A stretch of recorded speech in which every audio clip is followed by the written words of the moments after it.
এখন ব্যথা কোন পায়ে? এখন তো ব্যথা কোনো মানে লাগে না।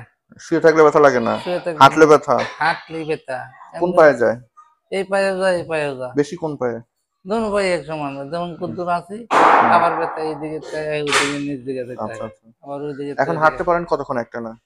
এই 2-4 মিনিট হাঁটেন গেলে হাঁটার পরে আর হাঁটা যায় না? তারপরে হুম। হাঁটা যায় না। ইনশাল্লাহ আমরা অপারেশনের পরে 14 দিন পর সেলাই কাটবেন। এই 14 দিন একটু রেস্ট। হ্যাঁ, এরপরে ইনশাল্লাহ হাঁটা চলাফেরা কাল থেকেই করতে পারবেন। কিন্তু আছে না একটু রুমের ভিতরে হাঁটা চলাফেরা সেলাই কাটার আগ পর্যন্ত রুমের ভিতরে হাঁটা চলাফেরা করবেন। এরপরে হাঁটতে গেলে আর পায়ে ব্যথা হবে না, পা একটু ঝিম ধরবে, ওটা ঠিক হতে তাড়াতাড়ি ঠিক হয়ে যাবে ইনশাল্লাহ। হ্যাঁ, প্রস্রাব পায়খানাতে কোনো সমস্যা হয় না? না স্যার। ঠিক আছে, ভয় পাবেন না ইনশাল্লাহ। হ্যাঁ, পায়ের অবস্থা 4 ঘন্টা কেটে যাবে, 4 ঘন্টা পরে পা নড়াতে পারবেন।